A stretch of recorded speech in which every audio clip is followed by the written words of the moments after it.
நமஸ்காரம். 1000 நாமங்கள் 1000 கதைகள் 321வது திருநாமம் பிரதிதாய நமக.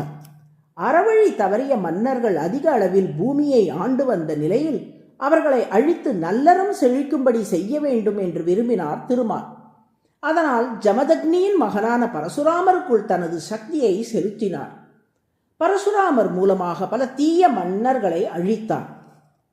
எனவே தான் பரசுராம அவதாரத்தை ஆவேச அவதாரம் என்று சொல்வார்கள். அதாவது ராமன், கண்ணன் போன்ற அவதாரங்களில் வைகுண்டத்திலிருந்து நேரே இறைவன் பூமிக்கு இறங்கி வருவது போன்றது அல்ல பரசுராம அவதாரம். திருமால் ஒரு ஜீவாத்மாவை தேர்ந்தெடுத்து அவர் மீது தனது சக்தியை செலுத்தியதே பரசுராம அவதாரம் ஆகும். அந்த பரசுராமர் தீய சக்திகளை அழிப்பதற்காக தனக்கு ஒரு சிறப்பான ஆயுதம் வேண்டும் என்று கருதினார். சிவபெருமானிடம் இருந்தே ஒரு நல்ல ஆயுதத்தை நாம் பெற்றுக்கொள்வோம் என்று எண்ணிய பரசுராமர் சிவனை குறித்து கடும் தவம் புரிந்தார். மழை, வெயில், பனி, காற்று என எதையுமே பொருட்படுத்தாமல் பல ஆண்டுகள் உணவு உறக்கம் இன்றி தவம் புரிந்த பரசுராமனின் உறுதியை கண்டு வியந்தார் சிவபெருமான். அப்போது பார்வதி தேவி சிவனிடம், மிக சிறந்த ஆயுதத்தை வேண்டியே பரசுராமன் தவம் புரிந்து வருகிறான்.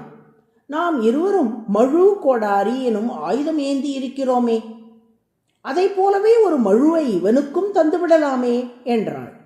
அதை ஏற்ற சிவபெருமான் பரசுராமருக்கு காட்சி தந்து மழு என்னும் ஆயுதத்தை அவரது தவத்துக்கு பரிசாக அளித்தார். வடமொழியில் மழுவுக்கு பரசு என்று பெயர். பரசுவை கையில் ஏந்தியிருப்பதால் அவர் பரசுராமர் என்ற பெயரை பெற்றார். சிவபெருமானே பரசுராமருக்கு குருவாக இருந்து அந்த மழுவை பயன்படுத்துவது எப்படி என்பதை உபதேசித்தார். அதன் பின் பரசுராமர் சிவபெருமானை பார்த்து, குருவே, தாங்களே கருணை கூர்ந்து எனக்கு இந்த ஆயுத பயிற்சி வழங்கியமைக்கு தலையால் கைமாறிடுவேன். தாங்கள் எனக்கு மற்றொரு அருளும் புரிய வேண்டும் என்றார். என்னவென்று சிவன் கேட்க, என் வலிமையையும் திறமையையும் சோதித்து பார்க்கும் விதமாக தாங்களே என்னுடன் போரிட வேண்டும் என்று கோரினார் பரசுராமர். சிவனும் அதை ஏற்றார்.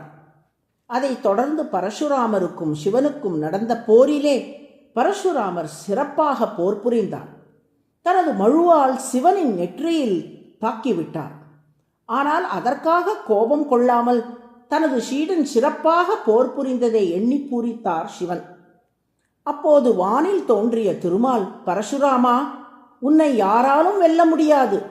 சிவபெருமானே உனக்கு பயிற்சி அளித்திருப்பதால் உன்னை வெல்ல யாருமே இல்லை என்று பரசுராமரை வாழ்த்தினார்.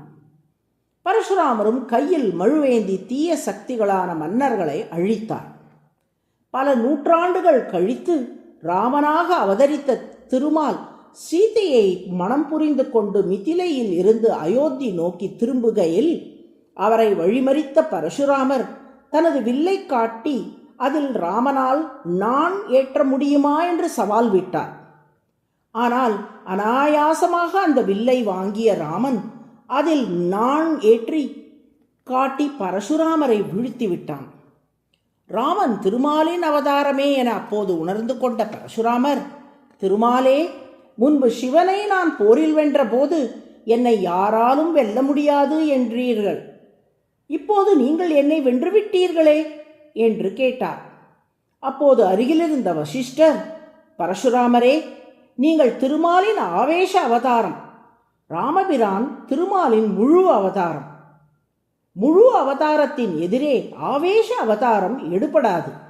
உங்களை உள்ளிருந்து இயக்குபவனையே நீங்கள் வெல்ல வேண்டும் என்றால் அது சாத்தியமில்லை. அது உங்களை நீங்களே வீழ்த்திக் கொள்வதற்கு சமம். மற்றபடி உலகில் உள்ள யாராலும் உங்களை வெல்லவே முடியாது என்பது உண்மையே. திருமால் ஏற்கனவே சொன்னபடி வெல்ல முடியாதவர் என்ற புகழோடு தான் நீங்கள் திகழ்வீர்கள் என்றார். பிரதிதக என்றால் புகழ்பெற்றவர் என்று பொருள். இதற்கு முந்தைய திருநாமமான அச்சுதக என்பதற்கு தன்னிலையிலிருந்து விழாதவர் என்று பொருள். அச்சுதன் என்று உலகெங்கிலும் புகழ்பெற்றவராக பரசுராமர் திகழ்வதால் இன்றளவும் பரசுராமர் சிரஞ்சீவியாக இருந்து வருகிறார்.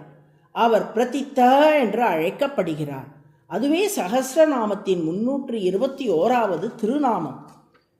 அச்சுதக என்பது வீழாதவர் என்பது, பிரதித்தக என்பது 321வது திருநாமம் புகழ்பெற்றவர் என பொருள். இவற்றை இணைத்து வீழாதவர் என புகழ்பெற்றவர் என்று உரையாசிரியர்கள் விளக்கியுள்ளார்கள். பிரதித்தாய நம என தினமும் சொல்லி வரும் அன்பர்கள் திக்கு நிறை புகழாளர்களாக திகழும்படி திருமால் அருள் புரிவார்.